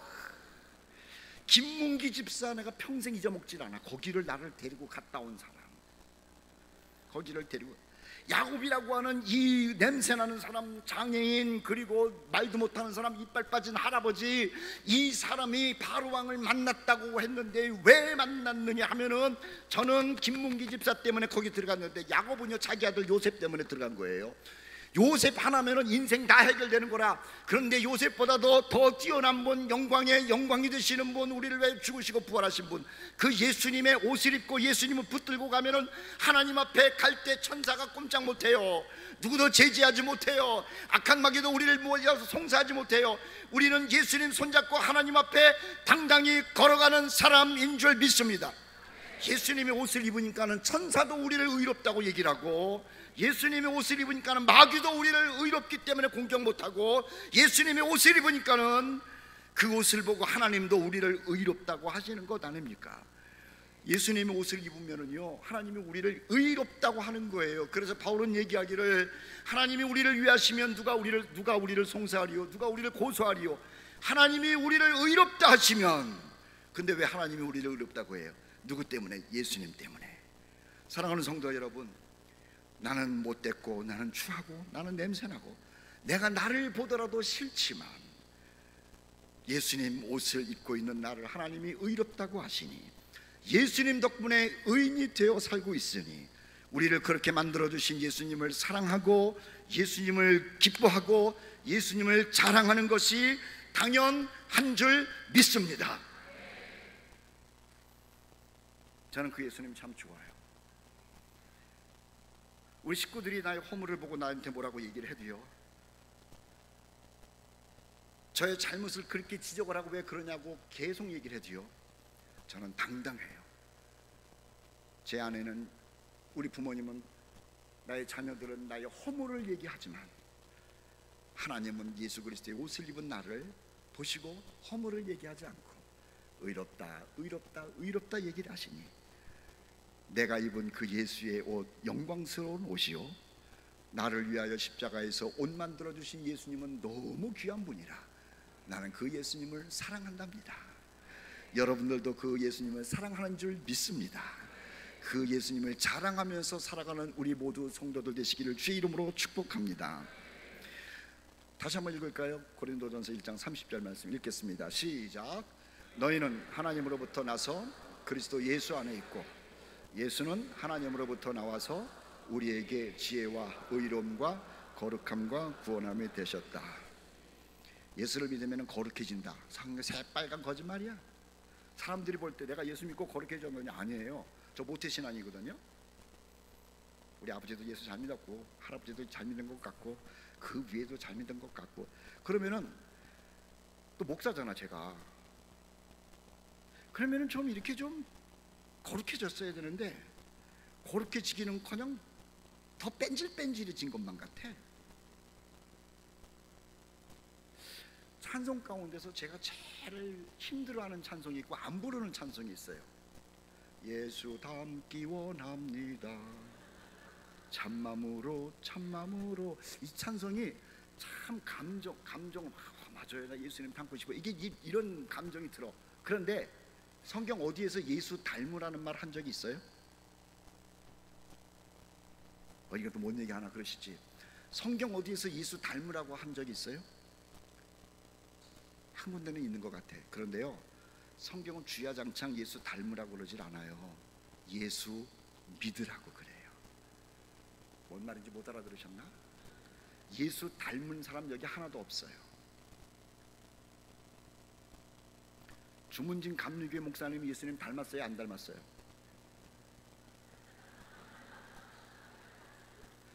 첫인상부터 안 닮았어. 안 닮았어. 앞으로 예수님 더 가까이 닮아질 것 같아요, 안 닮아질 것 같아요? 우리끼리 하는 얘기인데 안 돼. 은성교회 목사님, 유대영 목사님이랑 저는 오래 사귀었어요. 한 10년 전에 만났는데 그때보다도 지금이 더 얼굴이 예수님 안 닮아졌어요. 그때는 순수했어. 근데 어떻게 주문진 와가지고 목회하면서 저렇게 얼굴이 사갔을까? 마음도 사갔어. 예수님 닮겠다고 우리가 살아가는 것 같은데요, 아니에요. 예수님 못 닮아. 예수님 못 닮는 것을 알고 있기 때문에 바울도 우리를 향해서 예수님 닮으라고 한 적이 없어. 예수님도 제자들에게 나를 닮아라 그런 적 없어요. 안 되거든. 안 되는 걸 아는 예수님이 나를 닮으라 그러겠나? 아니에요. 예수님이 뭐라 그랬냐면은 닮는 거 포기하고 믿으라 그랬어. 그래서 쉬운 거야. 닮으라 그랬으면 됩니까? 안 돼요. 그럼 믿으라고 그랬는데 이거는 되는 거야. 물론 내가 거룩하니 너희도 거룩하라 그 얘기를 했는데 그냥 한번 최선을 다해봐라 그런 거죠. 우리가 무슨 수로 예수님처럼 거룩해집니까? 안 돼. 얘기를 하면 우리 아멘으로 화답하세요. 여러분 닮는 것도 노력을 해야 되지만은 그것 가지고 구원되는 것도 아니고 가능성도 없고요. 예수님 믿는 여러분 되시기를 축복합니다. 바울이라고 하는 사람을 보니까는 거룩해요? 거룩하지 않아요? 거룩하지 않아요. 그런데 우리는 바울을 거룩하다 그래요. 바울이요 성격 더러운 사람입니다. 한 번은 1차 전도를 하고 와서 2차 전도를 하려고 그러는데 바울과 같이 전도를 한 사람이 바나바라고 하는 사람이에요. 근데 이 바나바는 바울이 굉장히 어려울 때 도와준 그야말로 생명의 은인과 같은 사람이에요. 사람들이 다 바울을 싫어했거든. 왜냐하면 바울이 예수 믿는 사람들 때리고 죽이고 막 그런 일을 했으니까는 기독교 공동체가 싫어했는데 이 싫어하는 바울을 품고 이 사람 진짜 변화된 사람이라고 변호해 준 사람이 바나바야. 그러니까는 바울은 바나바 없이는 못 사는 사람이에요. 정말 귀한 사람이야 바나바가 바울에게는. 이 둘이서 이제 선교를 한 바퀴 돌고 왔는데 두 번째 이제 첫 번째 선교를 이제 가는데 누구랑 같이 갔냐면은 마가라고 하는 청년이랑 같이 갔어요. 마가랑 같이 갔는데 선교를 가는데 마음은 잘할 것 같은데 가는 게 쉬운 게 아니거든. 가다가 풍랑도 만나야 되고 가다가 죽을 고비도 있어야 되고 가다가 매를 맞을 때도 있고 그러니까는 처음에는 뭐 다 이길 수 있다고 마음 먹고 갔는데 가다 보니까는 이게 마음대로 안 되는 거거든요. 그래가지고 도망갔어. 아이고. 그러니 바울도 바나바도 한 사람이 귀한데 이거 도망갔으니 얼마나 그놈이 얄밉겠습니까? 그래가지고 개고생하면서 그냥 한 바퀴 뺑 돌고 돌아왔어요. 그리고 선교 보고를 하고 2차 선교를 하려고 가는 거예요. 2차 선교 가는데 지난번에 도망갔던 요 얄미운 마가가 찾아와가지고 하는 얘기가 바울 선생님, 바나바 선생님, 내가 지난번에요 너무 부족해가지고 갔다가 도망갔는데 정말 죄송하고 내가 회개하고 이번에 다시 굳게 마음을 먹고 복음 전하러 쫓아다니겠습니다. 그렇게 얘기를 했으면은 웬만한 사람은요, 아이고 젊은 사람이 말이야, 믿음 굳게 하고 가자, 이게 보통이에요. 아무리 약한 사람들. 그 바나바는 뭐랬냐면은 아이고 그래 이번에는 끝까지 가야 돼. 우리가 저기 가다가 실망하면 안 되고 목숨을 걸고 주의 복음을 전해야지. 그때 좀 실망을 했지만은 회개했으니까는 같이 가자. 이렇게 해서 같이 가자고 그러는데 이 바울은 안 된다는 거야. 안 된대. 바나바가 설득하는 거야. 아이고 바울 선생 갑시다. 젊은 사람이 그럴 수도 있지. 안 돼요. 안 돼요. 바나바는 데리고 가자. 바울은 안 된다니까요. 그래서 둘이서 싸웠대. 그래가지고 갈라섰대. 아주 바울이 착해 못됐어요. 말하면 벌 받을 것 같아가지고 말도 못하지. 바울이 못돼 처먹었어. 바울은 또 말은 잘해. 사랑은 오래 참고. 뭔 오래 참어. 바나바도 마가도 못 참았는데 사랑에 대한 고린도전서 13장은 바울이 쓰고 사랑을 실천하는 사람은 바나바예요. 참 이상해요. 그런데 또 한 번은 어디 갈라디아 지역을 갔나? 바울이 그쪽에 뭔 볼 일이 있어가지고 갔구만. 거기 베드로가 유대인들을 앉혀놓고 나서 성경 공부를 하고 있었어요. 근데 베드로가 유대인들이 있고 그러니까는 유대인들은 또 율법주의잖아요.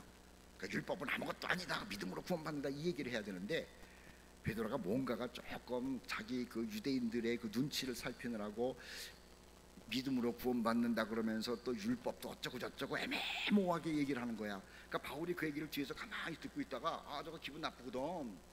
아니 율법으로 구원 안 받고 믿음으로 구원받는다고 확실하게 얘기를 해야지 유대인들이라고 그래가지고 애매모호하게 얘기하는 걸 보고 나서 열통이 터지기 시작하는 거야. 그래가지고 사람 많은 데서요, 너는 하나님의 말씀을 그렇게 전하면 되느냐, 우리가 믿음으로 구원을 받지 율법으로 구원을 받느냐, 어떻게 이렇게 애매모호하게 얘기하느냐, 그냥 개망신을 주고 있는 거예요. 누가? 바울이. 누구를? 예수님의 수제자 베드로를. 여러분, 바울 만나면은 조심하셔야 돼요. 그분이 여러분을 향해서 뭔 얘기할지 모른다고. 아주 성격 더러운 사람이 바울이야. 바울. 그런데 이 바울을 거룩하다고 우리가 얘기하는 이유가 뭔 줄 아세요? 바울이 거룩해진 게 아니라 바울은요, 툭 건드리면은 예수님 이 얘기가 나와. 밀쳐가지고 넘어지면은 돌에 부딪혀가지고 어떤 놈이 나를 밀었어, 그게 아니라 피가 나면서 예수님. 감옥에 들어가가지고요, 그냥 매를 맞고 피가 터지고 막 그러는데도, 막 상처가 나가지고 그러는데도 거기서는 예수님 찬송하는 소리가 나오는 거야. 성경책을 오른쪽에다가 끼고 거룩하게 걷는 게 거룩이 아니에요. 기도할 때 거룩하신 하나님 아버지 이렇게 하는 게 그게 거룩이 아니에요.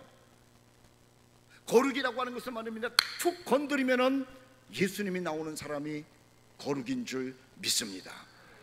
여러분, 인생의 문제를 만나잖아요. 그 문제 가운데서 예수님이 자꾸 입에서 나오는 사람은 거룩한 사람이에요.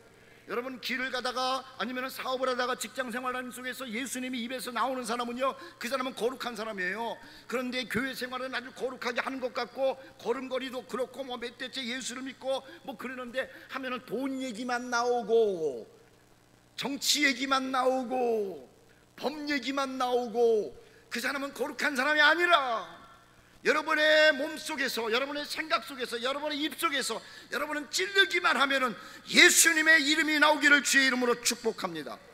그래서 바울을 거룩하다고 그러는 거예요.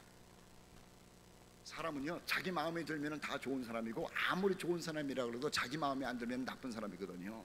그거 기준 삼지 마시라고. 뭘로 기준 삼아요? 건드려 보세요. 예수가 나오면은 그 사람은 예수의 사람이고, 예수가 나오면은 예수님의 거룩함이 그 몸에 묻어있는 사람인 줄 믿습니다. 오늘 집에 가서 해보세요. 여러분, 남편을 한번 콕 찔러보시라고, 아내를 한번 콕 찔러보시라고. 하지 마세요. 큰일 납니다. 세례 요한이라고 하는 사람이 있었는데, 세례 요한이 거룩해요? 거룩하지 않아요? 남 얘기니까는 이게 참 뭐 이러지도 못하고 저러지도 못하고 그러는데요, 이 세례 요한을 제가 연구를 해봤습니다. 세례 요한이 아버지가 제사장이에요. 대제사장의 반열에 있었어요. 그리고 세례 요한은 말입니다, 아버지가 기도하는 중에 계시를 받아서 났어요.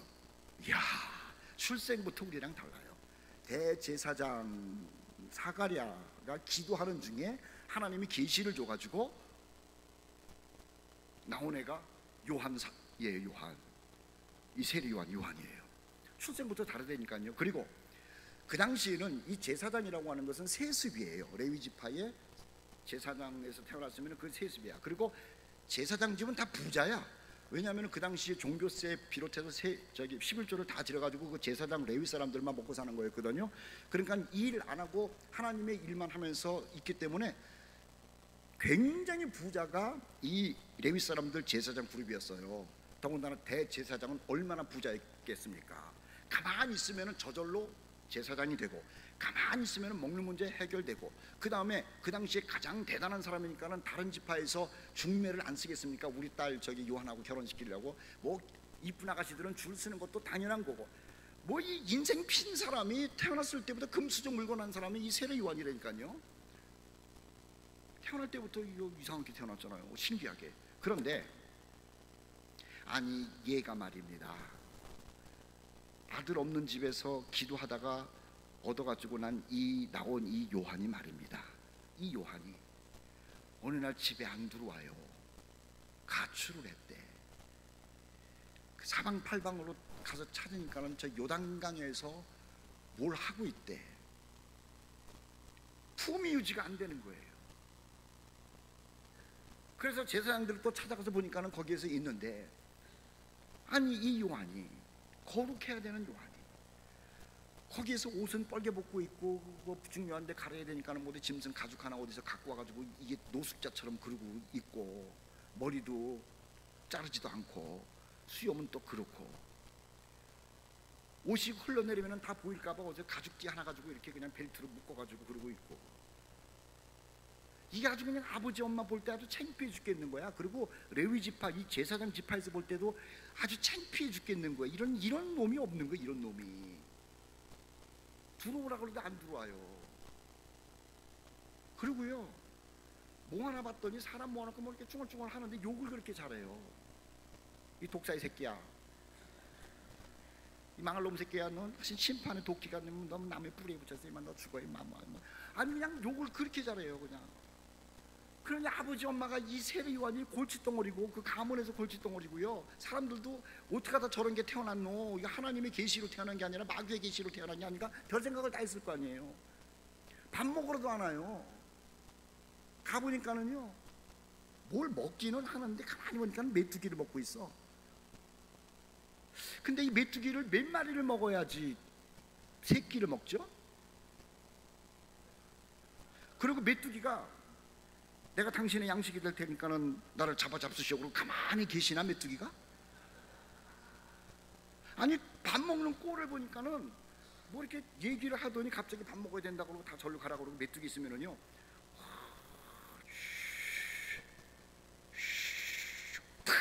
메뚜기가 근데 잡힙니까? 도망가지. 한 마리를 잡기 위해서 정말 이상한 짓을 하는 거예요. 그래가지고 10마리 잡으면 그걸 다 불에다 튀겨가지고 또 그걸 먹는데, 물론 냄새는 상당히 좋아요. 메뚜기를 이렇게 구우면. 그러더니 영양 보충을 위해서 그랬는지 모르지만은 어디 돌 있는 데를 가가지고요, 팔을 막 걷더니 돌 속에다가 손을 콕 집어넣는데, 벌떼가 달라붙어가지고 온몸을 그냥 물어뜯고 있는데, 이 세례 요한이 얼마나 강한지, 그래도 집어넣고 뭘 끄집어내는데 보니까는요, 그 속에 있는 벌이 물어다놓은 꿀이에요. 아주 그냥 달라붙어가지고 무는데도 먹고 살아야 되니까 어떻게. 아버지 엄마가 볼 때는 이런 놈이 없는 거예요. 이거는 정말, 이거는 아주 죽었으면 좋겠는 거지. 그걸 또 먹을 때 숟갈로 먹나? 근데 이것을 새끼를 먹는 거예요. 새끼. 우리도 새끼 먹는 것처럼 아마 새끼를 먹었겠지.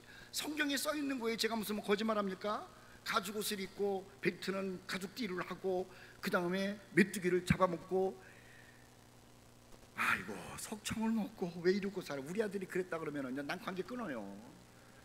관계 끊어. 아마 주문진 감리교회 목사님은 믿음이 좋아가지고 그런 아들을 만드실 수도 있어. 그런데요, 이렇게 사는 사람인데 우리는 모두 그를 거룩하다고 표현하는 거예요. 어느 누구도 이렇게 사는 요한을 지저분하다고 얘기를 안 해요. 거룩하다고 해요. 왜 그런 줄 아세요? 입만 열면 예수님은 흥하고 나는 망해야 된다. 누가 질문을 하면 나는 그 사람의 신발끈을 풀기에도 감당치 못하는 존재다. 입만 열면 나는 죽고 그분은 흥해야 된다. 제자들이 와서 물어보면은, 어이구 세례요한 선생님, 우리 편에 있었던 우리 제자들이 예수님께로 좀 가고 있는데 다 뺏기는 것 같아. 야야야, 너도 가야, 너도 가. 나한테 오면 안 돼. 그분에게 가. 그분에게. 그분이 가죽 옷을 입고 석청을 먹고 메뚜기를 먹고 그렇게 추하게 조잡하게 사람들에게 미움을 받는 흉물 모습으로 욕을 잘하면서 사는 것 같은데, 그 안에는 뭘로 차 있습니까? 예수님으로 차 있는 거야. 예수님 흥해야 되고 나는 죽어야 되고, 예수님 잘 돼야 되고 예수님 높아져야 되고, 내 제자가 아니라 예수님 제자가 돼야 되고, 나는 정말로 썩어 문드러져도 상관이 없다고 그렇게 얘기하는 사람이기 때문에 사람들은요, 누구든지 그를 향해서 거룩한 사람이라고 이야기하고 있는 것이죠. 사랑하는 사람 성도 여러분, 우리요 걸음걸이 거룩하게 만들지 마시라고요. 위선이에요. 가장 거룩했던 사람이 누구냐면은 바리새인들이에요. 얼마나 거룩합니까? 가다가 서가지고 기도해요. 하나님,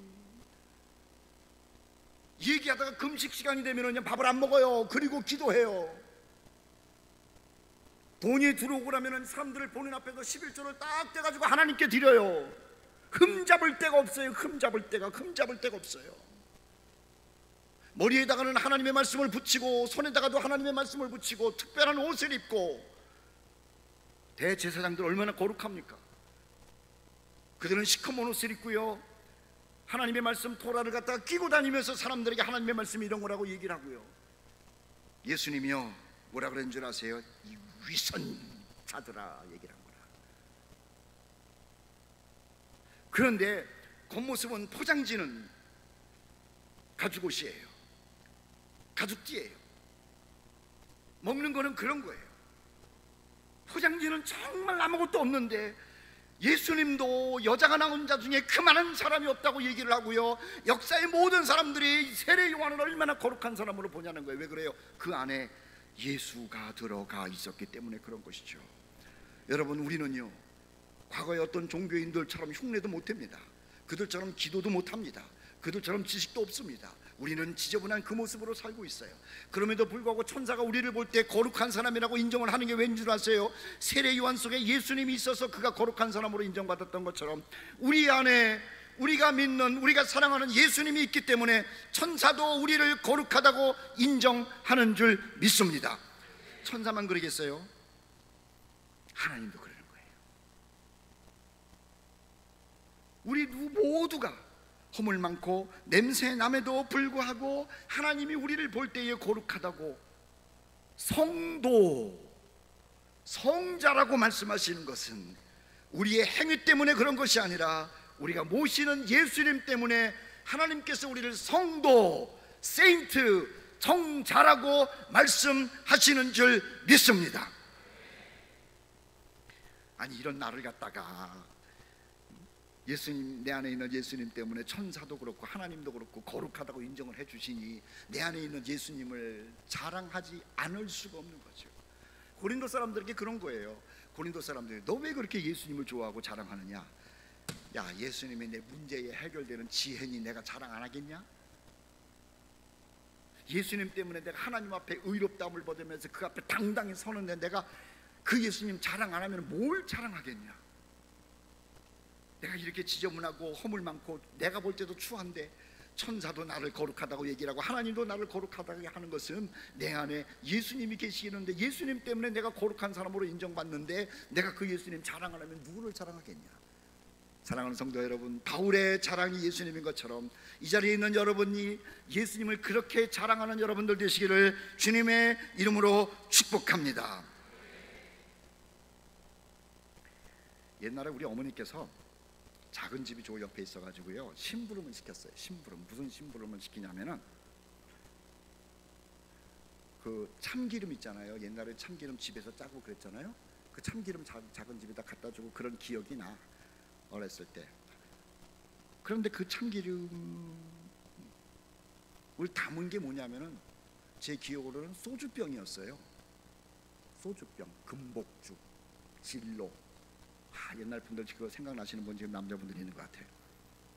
그런데요, 그게 금복주 상표가 붙어있던, 진로 상표가 붙어있던 그 안에 참기름이 들어가면은 그건 참기름병인 거예요. 뭔 얘기인지 알아들으셨어요? 병이 너무너무 고상해가지고 우아하게 생겼어도 그 안에 술이 들어가면 술병이 되는 거고, 오줌이 들어가면 오강이 되는 거고, 거기에 맥주가 들어가면 맥주병이 되는 거고, 콩기름이 들어가면 콩기름병이 되는 거고, 참기름이 들어가면 참기름이 되는 거고, 콜라가 들어가면 콜라병이 되는 거라니까. 내 안에 돈이 들어가면 안 돼. 욕심이 들어가도 안 돼. 명예가 들어가도 안 돼. 뭐가 들어가야 돼? 예수의 영이 들어가면, 소주병이라도 참기름 들어가면 참기름병이라, 깨진 모습이고 허물 많은 모습이고 못생긴 모습이지만 이 안에 예수의 영이 들어가고 나면 예수의 사람인 줄 믿습니다. 그래서 예수 믿는 사람들은 좋은 거예요. 내가 이 모양으로 생겼고 배운 것도 없고 가진 것도 없고, 그런데 하나님께서는 나를 거룩한 사람으로 보는데 이 안에 있는 예수님 때문에 나를 거룩한 사람으로 보는 것 아니에요. 그래서 그 하나님을 찬송하는 거라. 예수님이 우리의 희망이에요. 예수님이 우리의 전부라고. 예수 없이는 못 살아. 찬송가 가운데 이런 찬송가가 있어. 예수의 이름은 세상의 소망이요, 예수의 이름은 전국의 기쁨일세. 나 그 찬송은 잘 몰랐는데 불러보니까 진짜 예수가 다더구만. 바울에게도 예수가 전부였던 것처럼, 베드로에게도 예수님이 전부였던 것처럼, 세례 요한에게도 예수님이 전부였던 것처럼, 이 자리에 있는 우리 형제자매 모든 분들 예수님이 전부라고 고백하시기를 주의 이름으로 축복합니다. 다시 한번 고린도전서 1장 30절 말씀 읽어보도록 합시다. 시작. 너희는 하나님께로부터 나서 그리스도 예수 안에 있고 예수는 하나님으로부터 나와서 우리에게 지혜와 의로움과 거룩함과 구원함이 되셨다. 이렇게 얘기를 하고 있어요. 마지막으로 구원함이 되는 거예요. 구원함. 제가요 주문지 부산에서 올라와가지고 유목사님이 이제 저를 맞이해 줬어요. 숙소에다가 데려다주고 짐을 풀고 나서 밥 먹으러 가자 그러더라고. 밥 먹으러. 당연히 밥을 먹여야지. 그럼 뭐 강사로 왔는데 밥을 안 먹이겠어? 그래가서 이제 뭐를 먹이나 그랬더니 꼬막정식을 사주더라고. 꼬막정식. 너무 맛있었어요. 부산 음식도 맛있는데 부산과는 비교도 될 수 없을 만큼 맛있었어요. 근데 문제는 딱 갔는데 어떤 분이 인사를 하는 거야. 유목사님한테. 목사님 안녕하세요. 뭐 그런가 보다 그랬지. 돈 내고 갈게요. 할렐루야. 뭔 얘기인지 못 알아들으셨어? 둘이 가서 꼬막정식을 먹으려고 딱 앉았는데 우리 부목사님도 같이 셋이 앉았는데 유목사님께 어떤 분이 인사를 하더니 그분이 오건사님이래. 인사를 하더니 목사님 뭐 드실 거예요? 아이고 내가 밥값 지불하고 갈게요. 그때 좋았죠? 겉으로는 괜찮아요 괜찮아요 그런데 딱 얼굴 보니까 야 이거 좋다 그런 것 같았어. 너무너무 고마워. 그분이 여기 계시는지 모르겠는데 너무 고마워요. 너무 고마워요. 감동이었어요. 음식값을 내주고 가는데 그때부터는요, 저는 안 그랬어요. 유목사님은 자유함을 누렸어요. 밥 먹고 돈 안 내도 된다. 지불됐다. 지불됐다. 지불됐다. 밥 먹는 내내 그랬을 거야. 목사님이 비싼 거 먹는데 이거를 내가 돈을 어떻게 내야 되나. 살림도 어려운데 그냥 끙끙끙끙 대면서 밥을 먹었어야 되는데 밥 먹을 때부터 지불됐다. 지불됐다. 어쩐지 밥 먹을 때 얼굴이 쫙 펴가지고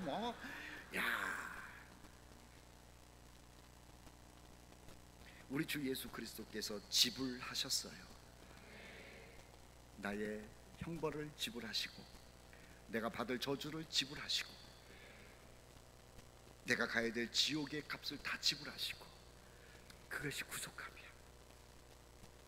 누군가가 밥값만 내줘도 밥 먹는 기분이 달라져요. 그런데 내 인생 송두리째의 빚을 다 갚으셨어. 그것을 알고 났더니 내 마음에 감동이 있어. 내가 지불해야 될 것이 너무 큰데 그것을 십자가에서 다 지불하신 거야. 그리고 나서 내 마음속에는 기쁨과 자유함이 있어요. 바울은 얘기를 하는 거예요. 구속함이라는 게 그거예요. 예수께서 지불하셨다. 너무너무 좋아.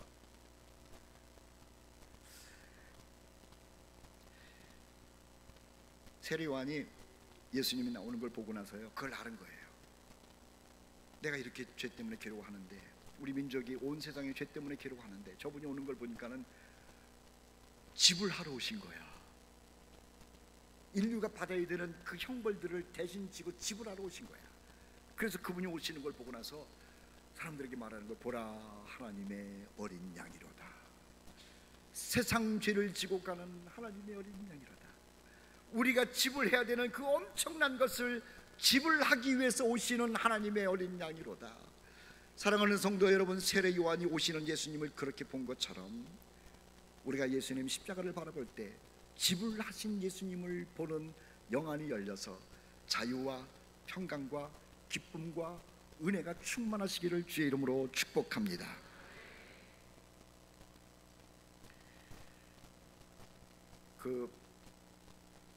오래전에 제가 미국에서 목회를 할 때인데요, 우리 교회 부목사님이 3사람이 있었어요. 교회는 크지도 않았는데 유학원 목사님들이 저희 교회를 와가지고 그렇게 예배를 드리고 또 같이 교제를 하고 그래가지고 목사님 저랑 이렇게 목사 가정이 넷이었어요. 저는 조 목사고 또 한 사람은 박 목사고 또 한 사람은 최 목사고 또 한 사람은 정 목사예요.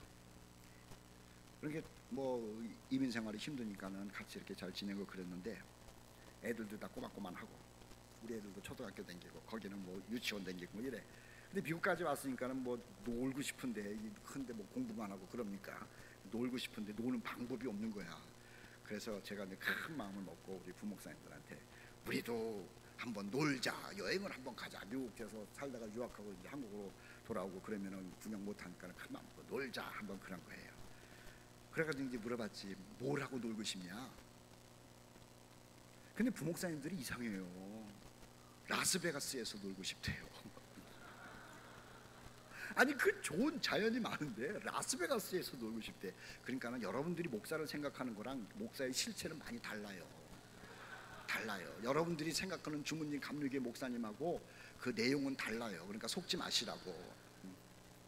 목사님 죄송해요. 라스베가스를 가고 싶다는 거예요. 그래서 그래 뭐 나도 뭐 별로 가본 적도 없고 한번 가가지고 그 소위 말하는 노름을 어떻게 하는지 한번 보자. 그리고 우리도 노름을 해서 돈을 많이 따서 학비도 다 내고 예배당도 짓자 속으로. 근데 그 라스베가스가 우리가 생각하는 것처럼 노름하는 데는 맞는데 노름만 하지는 않아요.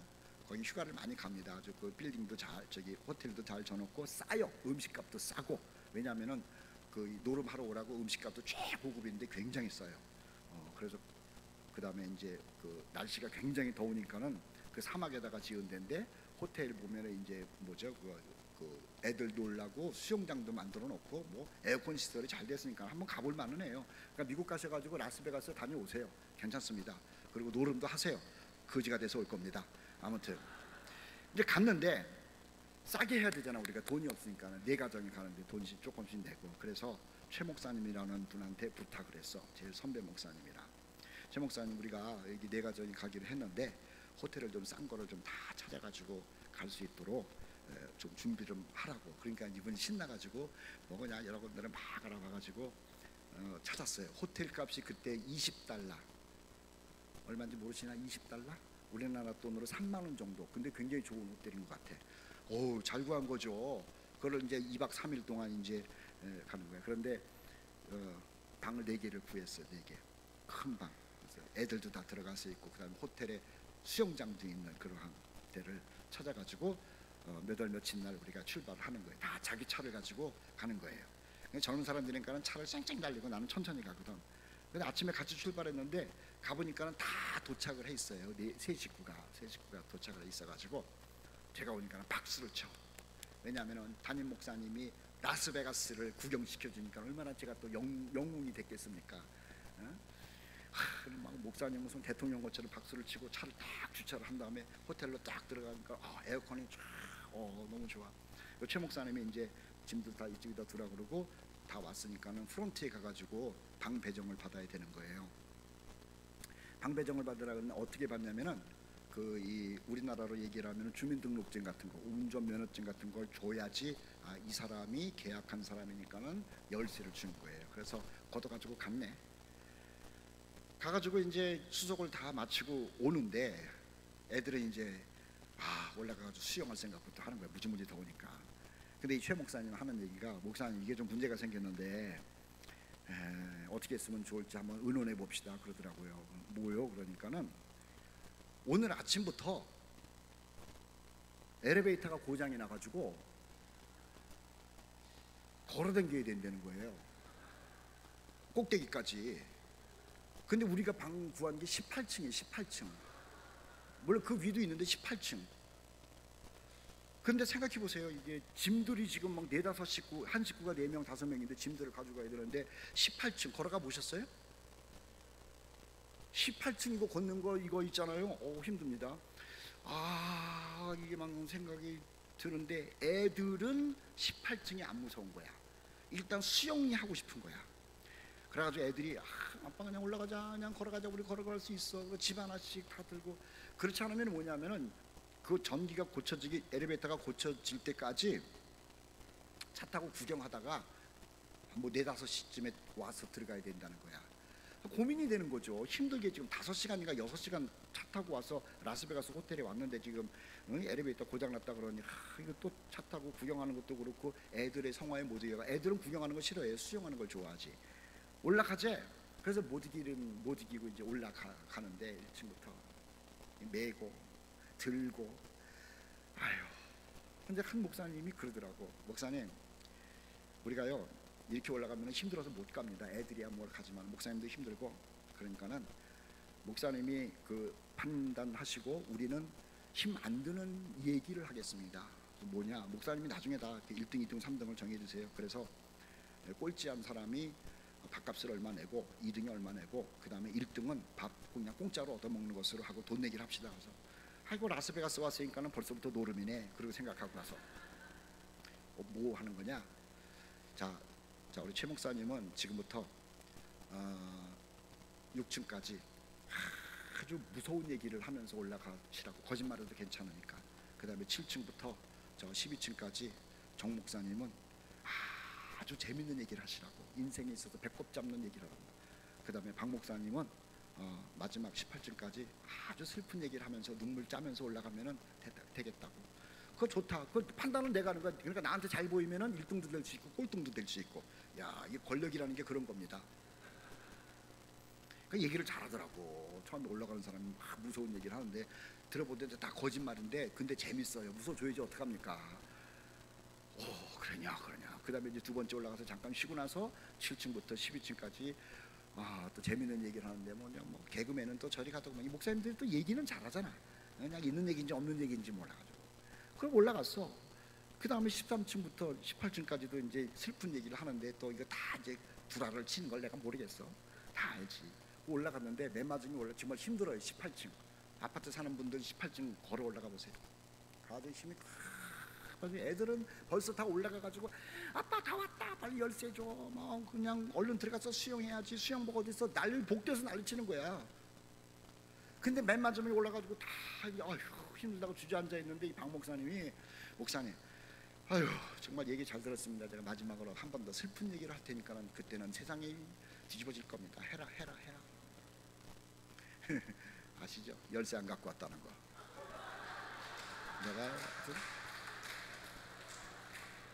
내가 이놈의 새끼를 죽일 수도 없고. 그게 왜 그런 줄 아세요?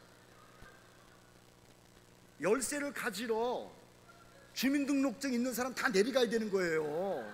한 사람이 가면 되는 게 아니야. 이게 제가 거룩한 목사인데 욕이 나오더라고. 여러분 실수할 게 있고 실수하면 안 되는 게 있는 거예요. 18층까지 걸어갔어요. 열쇠를 안 갖고 왔어. 이거 어떻게 하자는 거야? 너 죽고 나 죽고. 정말 미국 사람들이 한국 사람들이 총을 안 갖고 있는 게 다행이야. 그게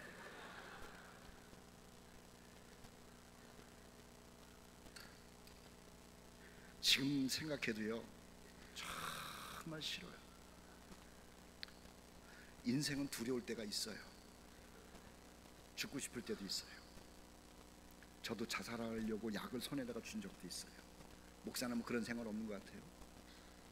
창피해가지고 숨고 싶을 때도 있었어요. 삶의 의미를 다 잃어버릴 때가 여러 번 있었어요. 한두 번이 아니에요. 마치 1층부터 6층까지 한 계단 한 계단이 어려운 것처럼 그렇게 한순간순간이 어려울 때가 있어요. 제가 이렇게 설교를 하지만은 목회를 하면서도 우리 교회에서도 어려울 때가 한두 번이 아니에요. 오늘 유 목사님이랑 같이 얘기를 하면서 유 목사님 나는 지금도 교회를 그만두고 싶다라는 이야기를 했어요. 우리 교인들은 알아요. 우리 집사람이랑도 늘 얘기를 해요. 여보 이제 그만하자. 많이 어려워요. 무서워요. 그런데 인생에 그런 것만 있으면 어떻게 삽니까? 좋을 때가 왜 없었겠습니까? 우리 아들 장가 갈 때 좋더라고.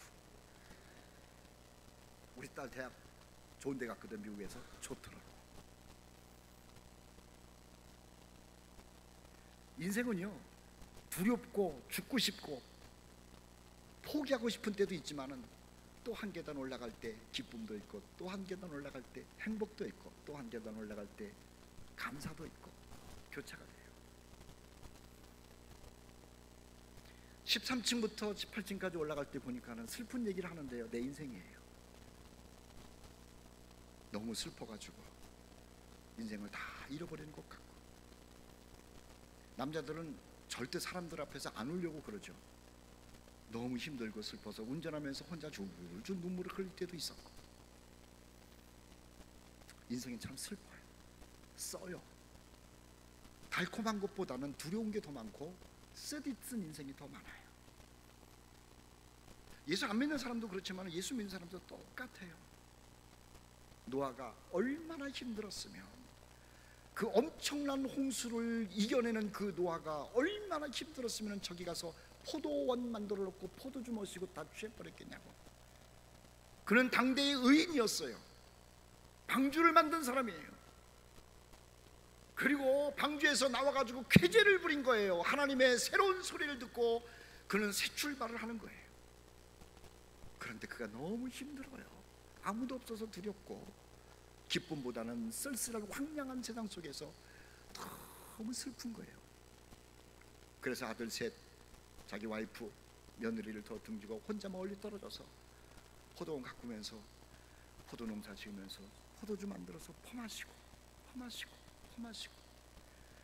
얼마나 퍼마셨으면 뻘거벗고 있는 것도 모르고 퍼마십니다. 그게 인생이야. 여러분도 그런 분 계시죠? 그렇게 우리는 한 계단 한 계단 올라가는 겁니다. 그런데요, 그렇게 두려울 때도 열쇠는 갖고 가시라고요. 그렇게 좋아서 펄펄 뛰더라도 열쇠는 챙기시라고. 그렇게 슬퍼도 열쇠는 챙겨야 돼. 우리가 인생길 올라가면서 하나님 나라 들어가는 열쇠가 뭐냐는 거야. 예수님이잖아요. 돈으로도 못 가요. 마음 착해도 못 가요. 예수님으로 가는 나라.